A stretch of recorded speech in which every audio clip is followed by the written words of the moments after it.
Apresentando o vídeo o locutor Mauro Rodrigo.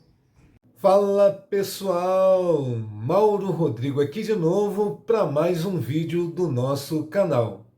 Esse vídeo vai ser bem interessante, é mais sobre comportamento, nós vamos falar aí sobre relacionamentos românticos, amorosos, também sobre pessoas maléficas, pessoas maldosas, não é?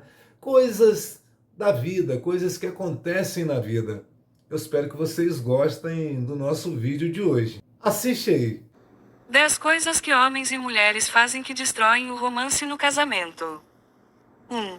Falta de atenção. Desatenções como não atender a esposa ao telefone, ser indiferente às suas necessidades, andar na frente dela e não lhe dar ouvidos, por exemplo, são atitudes que detonam o romance na relação. 2. Promessas vazias. Um homem precisa ter palavra, ninguém é obrigado a prometer, mas cumprir o prometido é fundamental. Homens que não agem em conformidade com o que dizem arruinam qualquer possibilidade de manter o romance. 3. Ter sempre razão. É muito chato quando o homem se coloca como o dono da verdade, sabe de tudo e quer que seja sempre a moda dele, manifestando profundo egoísmo. Reconhecer que também erra e nem sempre sabe o que é melhor, faz dele um homem muito mais interessante. É muito comum ouvir falar das dificuldades do casamento e do porquê estão durando cada vez menos. No entanto, o que precisa ser encarado é que o problema não está no casamento e sim na forma como os cônjuges agem. Homens e mulheres têm formas diferentes de pensar e se manifestar, mas ambos contribuem para terminar com o romance no casamento. Observemos atitudes comuns de um e de outro. 5 atitudes masculinas. 1. Falta de atenção. Desatenções como não atender a esposa ao telefone, ser indiferente às suas necessidades, andar na frente dela e não lhe dar ouvidos, por exemplo, são atitudes que detonam o romance na relação. 2. Promessas vazias. Um homem precisa ter palavra, ninguém é obrigado a prometer, mas cumprir o prometido é fundamental. Homens que não agem em conformidade com o que dizem arruinam qualquer possibilidade de manter o romance. 3. Ter sempre razão. É muito chato quando o homem se coloca como o dono da verdade, sabe de tudo e quer que seja sempre a moda dele, manifestando profundo egoísmo. Reconhecer que também erra e nem sempre sabe o que é melhor, faz dele um homem muito mais interessante. 4. Ser controlador. Nada mais eficiente para acabar com um romance do que querer controlar tudo. Um homem que monopoliza desde o controle remoto da televisão, até os mínimos detalhes da casa demonstra falta de confiança na esposa e a desagrada profundamente. 5. Apontar defeitos da esposa. Um homem de sucesso é aquele que sabe dar valor à esposa e demonstra isso elogiando-a constantemente. Denegrir sua imagem, fazer comentários do tipo, você engordou, é dinamite pura para o romance. 5 atitudes femininas. 1. Ser inquisitiva. Um homem não aceita ser inquirido o tempo todo. Onde você estava?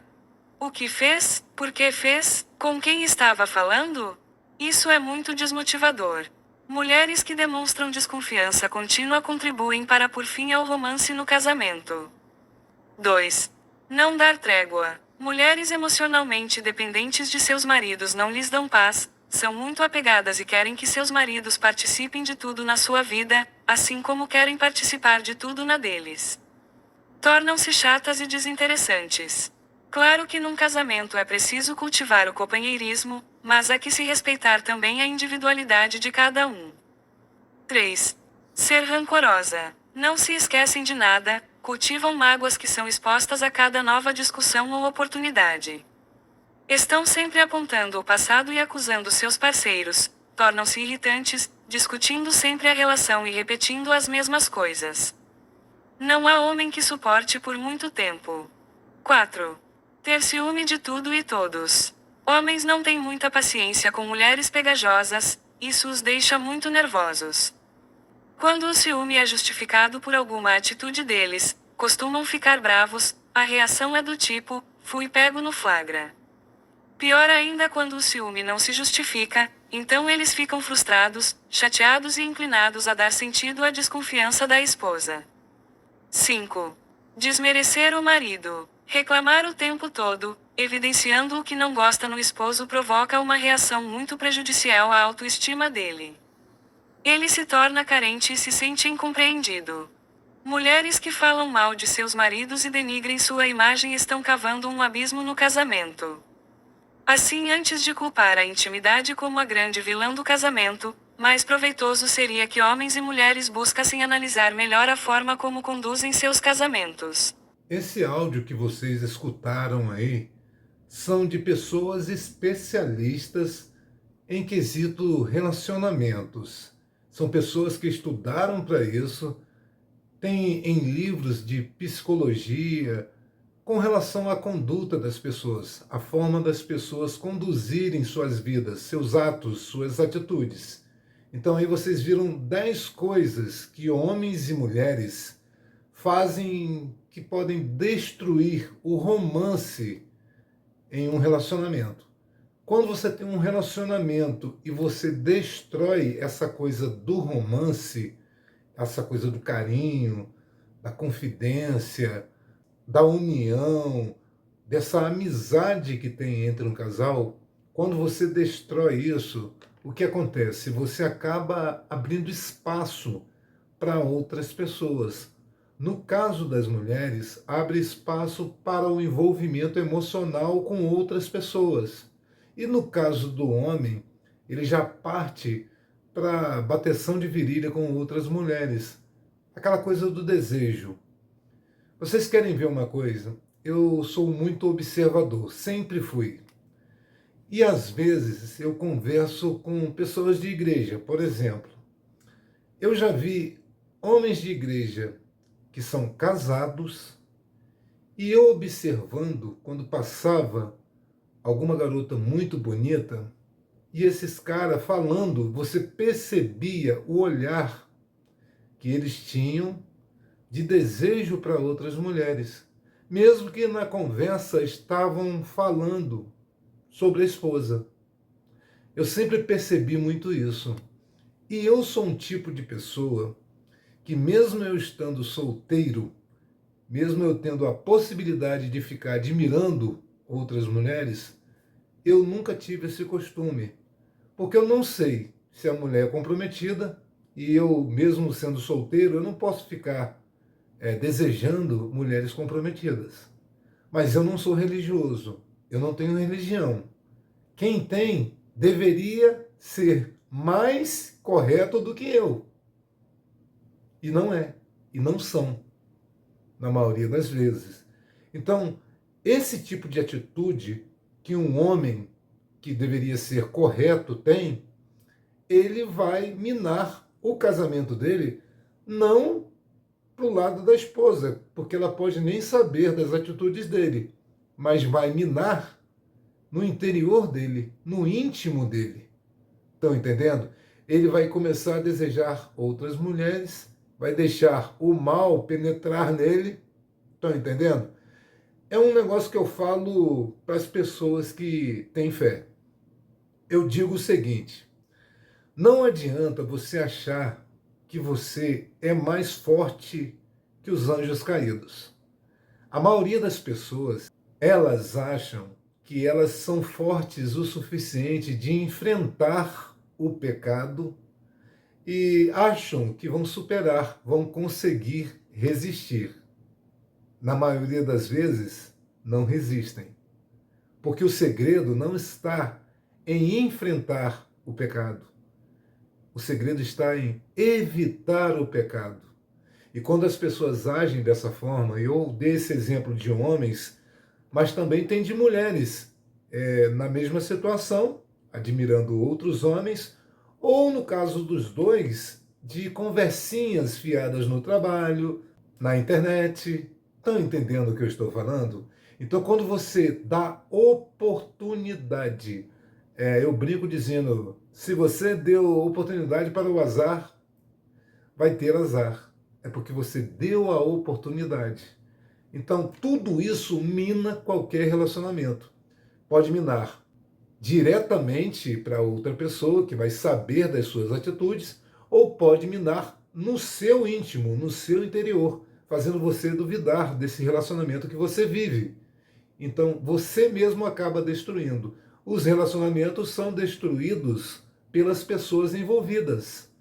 Estão entendendo? Porque um casal deve lutar juntos. Uma parceria é uma sociedade. Mas esse áudio que vocês escutaram é só para as pessoas que são interessadas em relacionamento. Para aquelas pessoas que conscientemente desistiram disso porque perceberam que o jogo é desleal. Desleal, sabe por quê? Porque a maioria dos relacionamentos, uma das pessoas quer lutar pelo relacionamento e a outra está esperando alguma oportunidade melhor aparecer. E eu não estou dizendo aqui que são as mulheres que são assim ou que são os homens que são assim. Eu estou dizendo, afirmando que geralmente um dos dois quer mesmo o relacionamento, gosta mesmo da pessoa que está com ele ou com ela. Mas a outra parte do relacionamento está pensando o seguinte: se aparecer alguém melhor, eu dou um pé nas nádegas dessa pessoa. Tá entendendo? Então você já entra num relacionamento sabendo que não vai dar certo, sabendo que não vai durar. É um tapa-buraco. Muitos relacionamentos são assim. Você já percebeu que existem pessoas que, durante a vida, solteiras, por exemplo, ficam paquerando muito, dando oportunidade para várias pessoas, e fica naquela lenga-lenga, naquele enrolo, gostando de ser admirado ou admirada, gostando das trocas de olhares. Já percebeu que tem gente que é assim? Eu me lembro de muitas pessoas que são assim. Aí, quando aparece alguém que parece ser melhor do que as outras pessoas das paqueras antigas, é uma pessoa que tem poder, que tem dinheiro, que era o que essa pessoa buscava quando ela olhava para alguém. Ah, essa pessoa é interessante, tem poder, mas não tem beleza e nem dinheiro. Ah, aquela outra pessoa ali tem até beleza, mas não tem muito dinheiro e nem poder. Aí já não se interessa. E quando aparece aquela pessoa que é razoavelmente bonito e tem dinheiro e tem poder, na cabecinha dessa pessoa interesseira, ela vai achar que aquela pessoa é um partido melhor. Estão entendendo? E vai partir para esse, até aparecer alguém melhor que ele, na cabecinha dessa pessoa. Estão entendendo, não é? Assim são alguns relacionamentos. E geralmente são as pessoas que destroem, porque essas pessoas que ficaram para trás na paquera, talvez um ou dois dariam valor para essa pessoa que rejeitou aqueles. Mas a que ela escolheu vai trair, vai tratar mal, vai passar uma doença para ela, vai fazer um monte de coisa que ela vai se arrepender da escolha que fez. Aí depois ela vai dizer que esse homem não presta, que todos os homens não prestam, ou se no caso for um homem, vai dizer que as mulheres não prestam, que são interesseiras e blá blá blá blá. É esse tipo de coisa. Você vai reclamar, na verdade, da escolha que você fez. Então o erro não está na pessoa, está em você que escolheu errado. Compreendeu, né? Agora o próximo assunto tem um pouco a ver com esse também. Agora nós falaremos sobre a maldade. As pessoas más, as pessoas maléficas. Assiste aí. Falaremos sobre a maldade. Não é certo falar nos 5 níveis de maldade, universalmente aceitos. Existem escalas e classificações como a do psiquiatra Michael Stone, que descreve 22 níveis de crueldade em crimes, categorizando-os por traços de psicopatia, motivos como ciúmes ou raiva, e a presença ou ausência de tortura e assassinato. Estas escalas são ferramentas complexas para entender e classificar a gravidade de atos violentos e as motivações por trás deles, focando em aspectos como psicopatia, narcisismo e a premeditação do ato. Características comuns na escala de Michael Stone. A escala de Stone é usada para classificar a crueldade em crimes e inclui níveis de maldade baseados em psicopatia. A presença de traços de psicopatia influencia o nível de crueldade do crime. Motivação. A razão por trás do crime.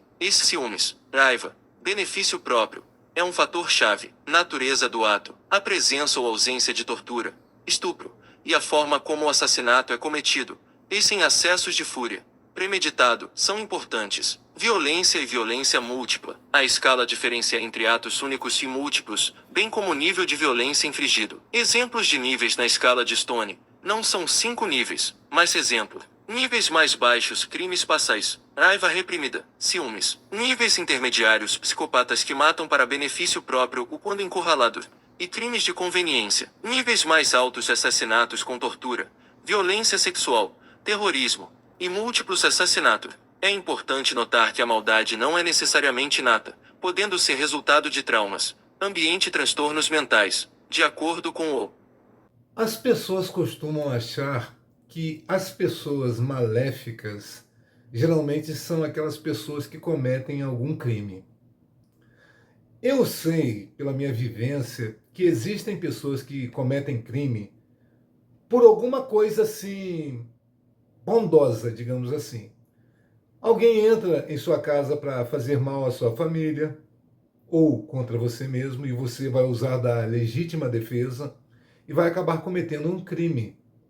Mas você estava protegendo pessoas que você ama. Então, nem todo mundo que comete crimes é uma pessoa maléfica. Às vezes foi legítima defesa. Vou dar outro exemplo. Às vezes um pai está desempregado, uma mãe, e os filhos passando fome, chorando, sem ter o que comer. Aí o governo não ajuda, porque, digamos assim, você não tem ligação com o partido político que está no governo, que está no poder, não é? Você não recebe ajuda governamental, porque as pessoas que trabalham, né, nesses lugares aí, que arrumam esses auxílios, não gostam de você, não simpatizam com você, têm uma visão política diferente de você, ou até tem uma raça diferente de você, aí a pessoa acha que você não merece, que você não precisa. Aí você, desesperado porque seus filhos estão chorando, você vai e rouba uma galinha, entra no mercado e pega alguma coisa para levar para seus filhos comerem. Você não é uma pessoa maléfica. Eu acho que você é uma pessoa desesperada. Estão entendendo? Eu não posso colocar você que faz algo desse tipo, querendo proteger alguém que você ama, como uma pessoa maléfica. Eu não posso dizer isso, porque eu estaria sendo maléfico. Maléfico como essas pessoas que poderiam ajudar você com auxílio governamental. E por não gostarem de você e julgarem que você não merece, não te ajudam. Isso é maléfico. Está entendendo o que eu estou falando, não é? Vou dar outro exemplo. Pessoas de igreja que não tratam bem as outras pessoas na rua porque são de religiões diferentes. Essas pessoas de igreja são pessoas maléficas. Estão entendendo o que eu estou falando? Digamos, um pastor, um padre, qualquer religioso, eles têm uma conduta a zelar. Mas se eles se relacionam com as fiéis ou com os fiéis, estão entendendo o que eu estou falando? Não são pessoas puras, dignas de serem líderes religiosos. São pessoas maléficas. Mais um exemplo. Uma menina de igreja que busca relacionamento por dinheiro. Quem busca relacionamentos amorosos por dinheiro não são pessoas puras, são pessoas maléficas. Quando você prega essa coisa do dinheiro, dos bens materiais, isso não é de Deus. Vocês têm que entender uma coisa. Deus não é contra você ficar bem de vida.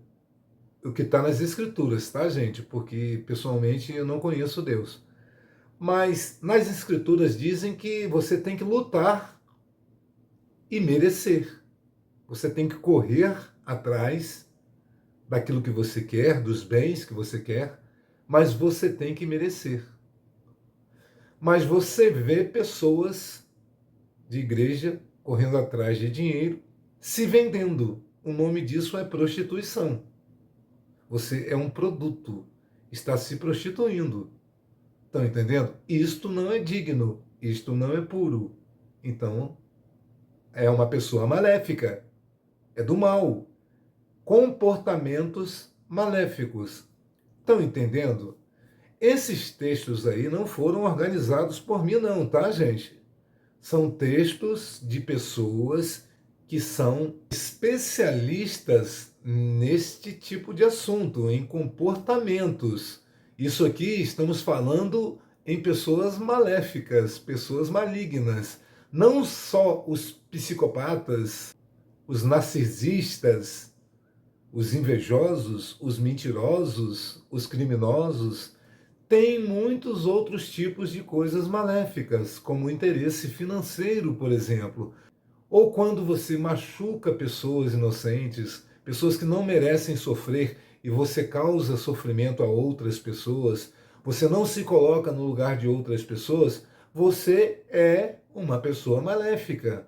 Você não se importa com o que vai fazer com as outras pessoas, com o mal que você vai causar nas outras pessoas. Você é uma pessoa maléfica. Eu sei que muita gente vai discordar disso.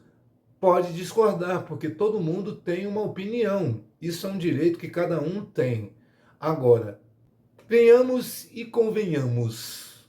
Você realmente acha que uma pessoa que age dessa forma que eu descrevi aqui são diferentes das pessoas que cometem crime? Aquelas pessoas psicopatas, psicóticas, cruéis, essas pessoas que, os ditadores do mundo aí, que ficam querendo punir, torturar as pessoas, vocês acham que são diferentes? Porque, de certa forma, tem certas coisas que algumas pessoas fazem que parecem tortura. Quando você faz alguém sofrer. Existem pessoas que, por causa de serem torturadas, por terem sofrido, por exemplo, por amor. Estão entendendo? Pessoas que foram traídas, que foram enganadas, que sacrificaram as próprias vidas por conta das atitudes maléficas de alguma pessoa.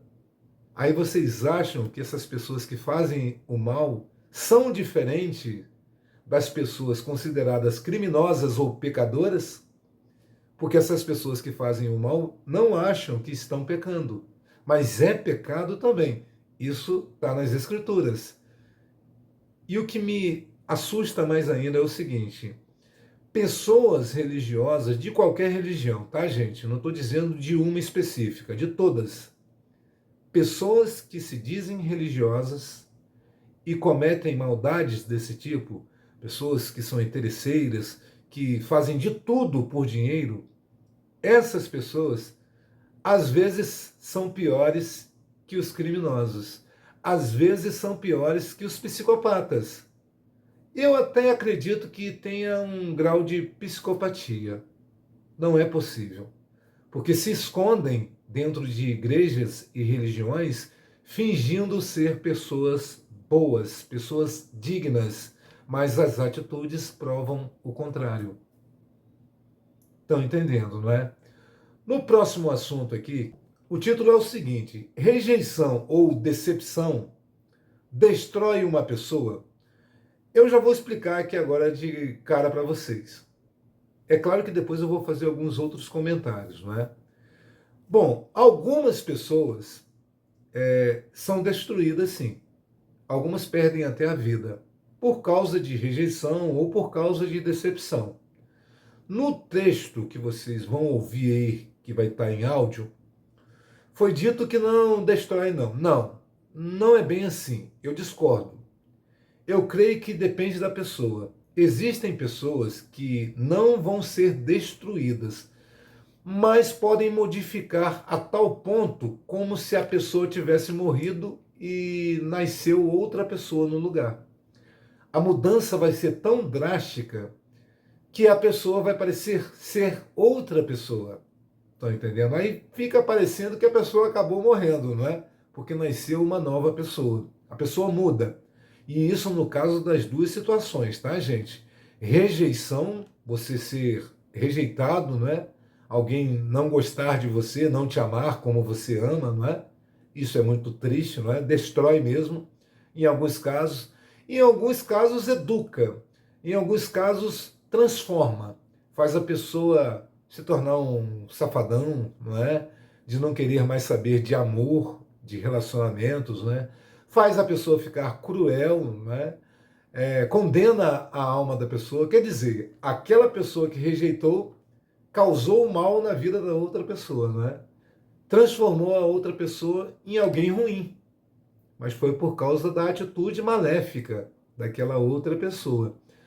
Se esse negócio de punição divina existir, será que as duas serão punidas? Ou será que as duas serão punidas da mesma forma, se forem punidas? Será? É uma curiosidade interessante, né? Para quem tem fé também, que não é o meu caso. Mas veja bem, e no caso da decepção? Eu acredito que a rejeição e a decepção caminham junto. A sensação é a mesma. Quando você se decepciona com alguém, eu tenho a solução para as duas coisas. No caso da decepção, você não deve criar expectativas com ninguém. Aí você pensa, por que não? Porque não existe pessoa digna. Coloque isso na sua cabeça. É claro que eu generalizei, né, gente? Existem pessoas dignas, mas eu estou dizendo que o segredo é você colocar na sua cabeça que não existem pessoas dignas. Aí você lembra das atitudes da pessoa que te decepcionou. Antes você achava que ela era digna, mas depois das atitudes você reparou que não é digna. É pior do que mulheres da vida, por exemplo. É pior do que essas garotas de programa. Estão entendendo? Aí você passa a não criar mais expectativas. Você não vai se decepcionar mais, porque não vai criar mais expectativas. Sacou? E no caso da rejeição? Se você não cria mais expectativas, se você não acha que ninguém é digno de você, você não vai ser rejeitado por ninguém, porque você não vai se interessar por ninguém. Aí aquelas pessoas que te fizeram o mal, que te rejeitaram ou que te decepcionaram, te transformaram numa pessoa que só vai usar. Você estará sendo maléfico também, não é? Mas olha que interessante. Então a regra do jogo, só as outras pessoas que podem fazer maldade, só as outras pessoas que podem rejeitar, que podem decepcionar. Que isso? Que jogo desleal é esse? Então quer dizer que nós não podemos fazer isso, não. Só podemos sofrer essas coisas. Interessante, não é? Pois é, o jogo muda. Mais uma vez, não crie expectativas. Não se interesse. Não acredite que existam pessoas dignas. Considere todas as pessoas iguais, aquelas que te fizeram um mal. Você não vai se decepcionar e nem vai ser rejeitado. Sacou, né? Entendeu agora a regrinha do jogo infantiloide? Entenderam, né? A rejeição não destrói diretamente uma pessoa, mas pode causar dores emocionais profundas, afetando a autoestima, a autoconfiança e o senso de pertencimento, o que leva a sentimentos de inadequação e a uma busca infrutífera por respostas. Essa experiência ativa áreas cerebrais ligadas à dor física, tornando-a impactante e potencialmente gerando respostas autodestrutivas se não for tratada de forma saudável. No entanto, é possível lidar com a rejeição através de estratégias como buscar apoio, praticar a autocompaixão, fortalecer a resiliência e desenvolver uma perspectiva positiva para transformar a dor em crescimento pessoal. Como a rejeição afeta uma pessoa? 1. Dor emocional e psicológica. A rejeição pode ser comparada a uma dor física, ativando áreas cerebrais associadas. 2. Danos à autoestima. leva a sentimentos de inferioridade, culpa e autocrítica, gerando uma percepção negativa sobre si mesmo. 3. Perda do senso de pertencimento. A sensação de não ser aceito pode dificultar a formação de novas conexões sociais. 4. Ansiedade e medo. A rejeição desperta dúvidas e medo, tornando a pessoa mais defensiva e ansiosa em suas interações. 5. Especulações e autocrítica. O indivíduo pode culpar-se, buscando a razão da rejeição em sua própria personalidade ou aparência. E 6. Impacto na saúde mental. A rejeição crônica pode ativar o sistema de estresse do corpo, afetando funções cognitivas e a saúde imunológica. Como lidar com a rejeição? 1. Aceite seus sentimentos. Permita-se sentir a dor, a tristeza e a raiva sem tentar sufocá-la. 2. Pratique a autocompaixão. Trate-se com a mesma gentileza e compreensão que trataria um amigo. 3. Busque apoio. Converse com amigos, familiares ou um profissional, como um psicólogo. 4. Fortaleça sua autoestima e resiliência.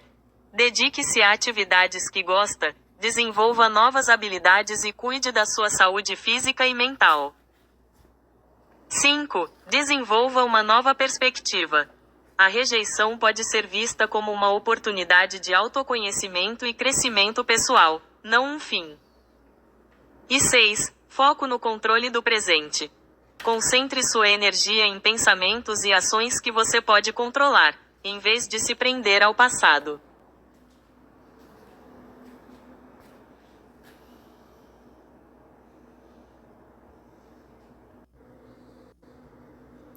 A decepção, embora dolorosa e capaz de causar tristeza, frustração e mudanças permanentes na personalidade, não destrói uma pessoa, mas sim a força para aprender, crescer e se tornar mais resiliente. O sofrimento gerado pela decepção pode ser uma oportunidade de autoconhecimento, ajudando a pessoa a alinhar expectativas e a fortalecer-se para um futuro melhor. Como a decepção pode impactar uma pessoa? 1. Dor e tristeza. A decepção é uma experiência comum que causa sofrimento, tristeza, frustração e até sintomas físicos como dores no corpo. 2. Quebra de confiança. A dor é ainda maior quando vem de pessoas em quem confiamos, pois as expectativas não são correspondidas. 3. Mudanças na personalidade. As decepções podem levar a alterações permanentes na personalidade e no comportamento, pois são a partir delas que muitos mecanismos de defesa são criados. E 4. Pessimismo e dificuldade de confiança. A decepção pode gerar pessimismo e dificultar a retomada da confiança em outras pessoas. Como lidar com a decepção? 1. Entenda a decepção como uma lição. Encare a situação como uma oportunidade de aprendizado e desenvolvimento pessoal. 2. Alinhe suas expectativas. Entenda o que você espera de si e dos outros para evitar futuras decepções. 3. Dê tempo para a cura. Permita que o tempo ajude a curar as feridas e a diminuir a intensidade da dor. 4. Pratique o autoconhecimento. Olhe para suas próprias fragilidades e para as expectativas que não se concretizaram. 5. Busque apoio. Converse com pessoas de confiança ou procure ajuda profissional para lidar com a situação. 6. Foque no positivo. Concentre-se em atividades e pessoas que lhe tragam felicidade para que a tristeza não domine seu estado de espírito. E 7. Seja resiliente. Desenvolva a capacidade de se recuperar de momentos difíceis, aprendendo e se adaptando às mudanças. A decepção como oportunidade de crescimento. 1. Fortalece o indivíduo. Quando bem administrada, a decepção pode ser uma força transformadora, que ajuda a pessoa a se fortalecer e a construir um futuro mais agradável. 2. Liberta e desperta. Nem toda decepção é destrutiva. Algumas libertam e despertam a pessoa para novas realidades. E 3. Promove o amadurecimento. Ao entender melhor suas próprias falhas e as dos outros, a pessoa pode tomar decisões mais sábias para seguir em frente.